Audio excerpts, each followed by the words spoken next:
এই যে দেখুন গজাগুলো কত সুন্দর হয়েছে, একদম খাস্তা আর মুচমুচে। এইভাবে গজা তৈরি করে আপনারা 1 মাস ঘরে রেখেও কিন্তু খেতে পারবেন, খেতে অসাধারণ লাগে। বাইরেটা একদম মুচমুচে আর খাস্তা, ভেতরটা একবার খেলে বারবার খেতে মন চাইবে, মুখে দেওয়ার সাথেই মিশিয়ে যাবে, এত ভালো লাগে খেতে। আপনারা দেখে বুঝতেই পারছেন যে এগুলো কতটা খাস্তা আর মুচমুচে হয়েছে। এইভাবে একবার তৈরি করে খেলে দেখবেন বারবার মন চাইবে তৈরি করে খেতে, আর যাকেই খাওয়াবেন প্রশংসা করতে কিন্তু বাধ্য হবে।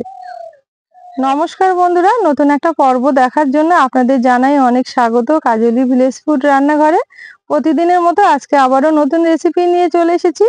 আজকে খুব সহজভাবে তৈরি করে দেখাবো খাস্তা মুচমুচে গজা। আশা করছি আপনাদের অনেক বেশি ভালো লাগবে।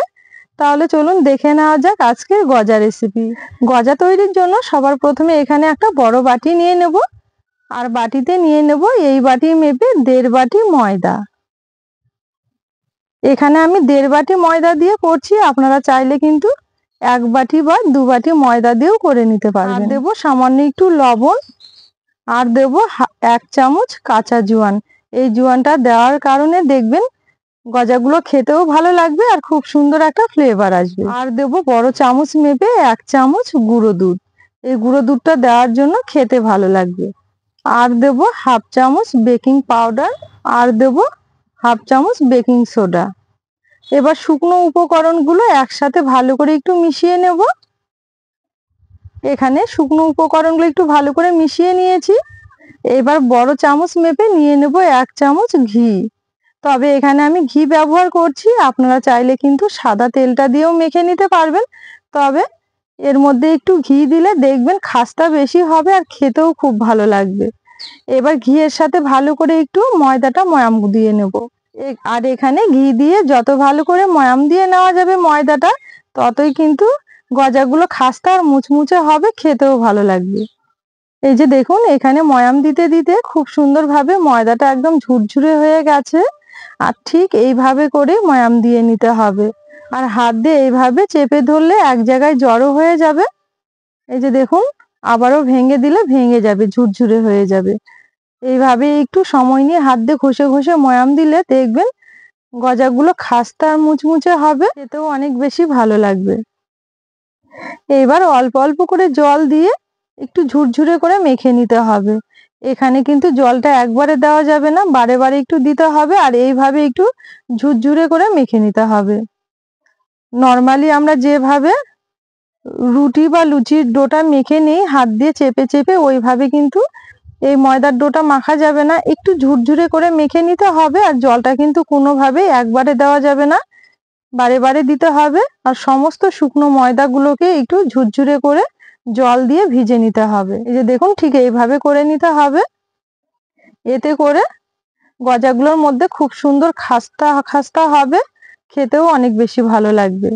এই যে দেখুন এখানে অল্প অল্প করে জল দিয়ে ময়দার ডোটা আমি ঝুরঝুরে করে মেখে নিয়েছি, এখন কিন্তু ঝুরঝুরে রয়েছে। এইভাবেই মেখে নিতে হবে।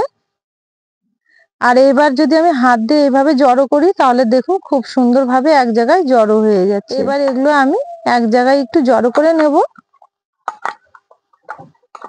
এই যে দেখুন এখানে খুব সুন্দরভাবে ডোটা আমি তৈরি করে নিয়েছি এক জায়গায় জড়ো করে।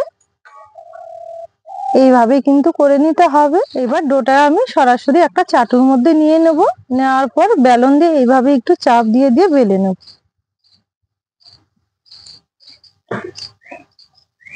এই যে দেখুন এখানে হালকা হাতে চাপ দিয়ে দিয়ে একটু বেলে নিয়েছি, আর একটু মোটা করেই কিন্তু বেলে নিতে হবে, খুব বেশি পাতলা করিনি, একটু মোটাই রেখে দিয়েছি।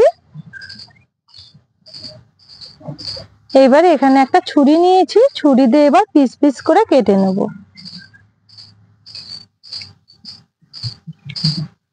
একটু সরু সরু করে কেটে নিতে হবে।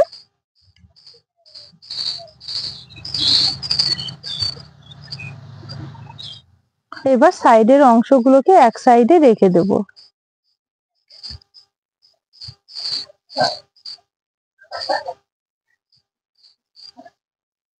এই যে দেখুন এখানে খুব সুন্দরভাবে কেটে নিয়েছি, এইভাবে কিন্তু কেটে নিতে হবে।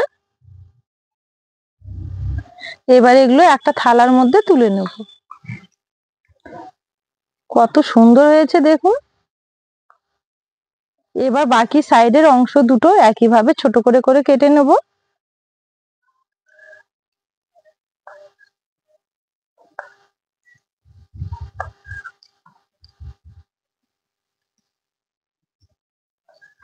এবার গজাগুলো ভেজে নেব। তার জন্য উনুন জেলে কড়াই বসিয়ে দিয়েছি। কড়াইয়ে নিয়ে নেব কিছুটা সাদা তেল।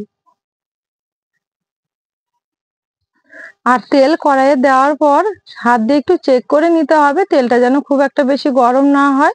একটু ঠান্ডা কুসুম গরম হলেই সেই অবস্থায় কিন্তু গজাগুলো ছেড়ে দিতে হবে। একটা আঙ্গুল দিয়ে চেক করে নিতে হবে। এই যে দেখুন, আঙ্গুলটা যেন সহ্য করতে পারে সেই অবস্থায় গজাগুলো ছেড়ে দেব।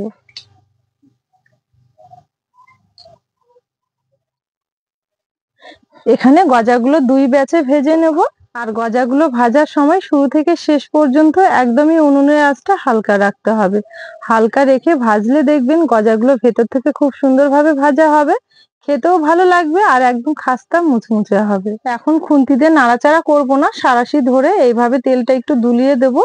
এইভাবেই নাড়াচাড়া করতে করতে দেখবেন খুব সুন্দরভাবে ভাজা হবে। আর এগুলো ভাজতে কিন্তু একদমই সময় লাগে না, খুব সুন্দর কালার চলে আসবে দেখবেন খুব তাড়াতাড়ি।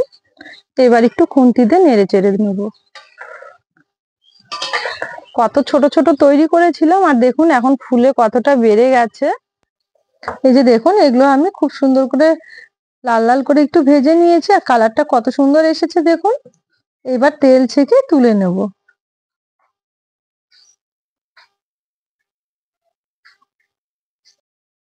এবার বাকিগুলো একইভাবে ভেজে নেব।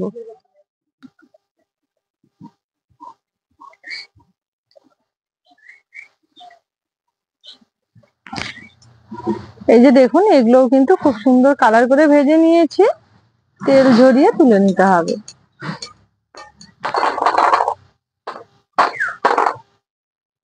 এই যে দেখুন, এখানে সবগুলো ভেজে তুলে নিয়েছি আর কতটা মুচমুচে হয়েছে। কালারটাও কিন্তু দারুণ এসেছে।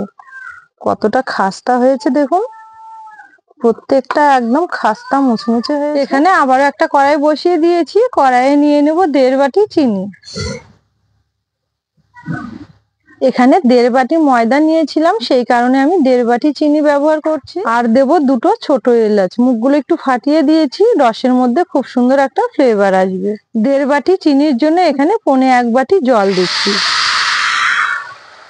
এবার নেড়ে চেড়ে খুব সুন্দরভাবে চিনিটা গলিয়ে একটা মোটা টাইপের চিনির রস তৈরি করে নেব।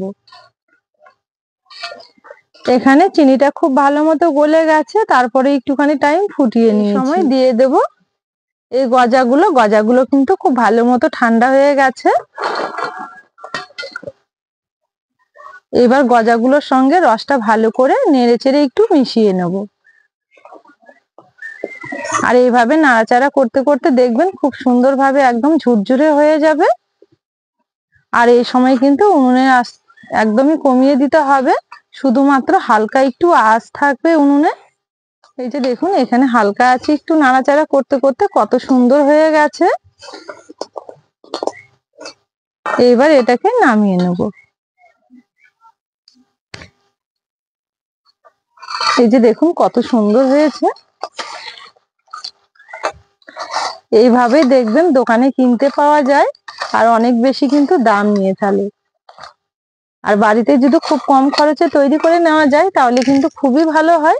ঘরে অনেক দিন রেখে এগুলো খাওয়া যাবে, আবার খেতেও কিন্তু অনেক বেশি ভালো লাগে। ভালো করে তৈরি করে আপনারা ঠাকুরকেও ভোগ নিবেদন করতে পারবেন।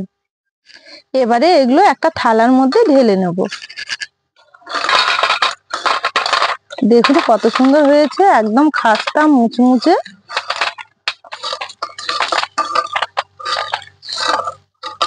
এই যে দেখুন, থালার মধ্যে তুলে নেওয়ার পর আরো সুন্দর লাগছে, পুরো দোকানের মতো হয়েছে দেখুন। তাহলে বন্ধুরা, আজকের এই খাস্তা মুচমুচে গজা আপনাদের কেমন লেগেছে অবশ্যই একটা কমেন্টের মাধ্যমে জানাবেন। পুরো ভিডিও দেখে যদি রেসিপি ভালো লেগে থাকে তাহলে সবার আগে চ্যানেলটি একবার সাবস্ক্রাইব করে নেবেন। আজকের জন্য রেসিপি এখানেই শেষ করলাম, ফিরে আসবো পরের দিন নতুন রেসিপি নিয়ে। ততক্ষণের জন্য আপনারা ভালো থাকবেন, সুস্থ থাকবেন।